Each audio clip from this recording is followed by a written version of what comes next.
Hi, this video is the demonstration of both the FUE and FUT scar, and there's always pro and con for both, and I try to provide as many examples as I can to educate the viewer of both the FUE scar and FUT scar. This client have both FUE and FUT scar. The FUE scar is tiny dots of scar scattered throughout the back like a mosaic pattern, allow you to wear your hair shorter. He also has a strip scar or FUT scar. It's a linear scar running from one ear to another ear. And the strip scars, he had an FUE put into the scar as well. Again, the result varies from one individual to another. Some patient will have better result than this.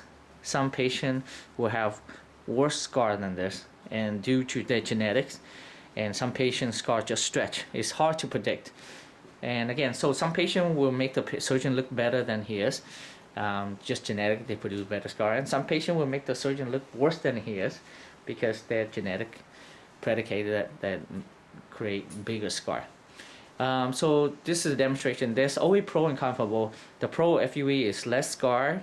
They both have scar, but the FUE is less visible scar, less invasive, less painful, faster healing, less chance of infection. Less invasive period. On the other hand, compared to the strip, on the other hand, the downside of the FUE is more expensive. The number of grafts we can do is less. We normally start at 2,250 grafts, and sometimes we can go to 3,000 grafts.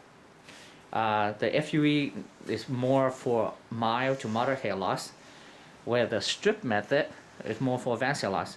The other downside of the FUE, not just the cost, more expensive, and not just the number of grafts we do less, the growth rate. Now you can have good result with my work whether you do FUE or FUT, but you compare my FUE to my FUT, the FUE will be 10% less dense than the FUT. On the other hand, the strip method is cheaper. It gives the best result, best density, and you can get, it's more for advanced hair loss, class 5, 6, or 7. However, the strip can be done with a small hair loss too, but majority of the time with small hair loss, most patients prefer FUE. For advanced hair loss, most patients prefer FUT. The downside of the strip is the linear scar. And once you get the linear scar for it's the rest of your life. You can never change it. Thank you.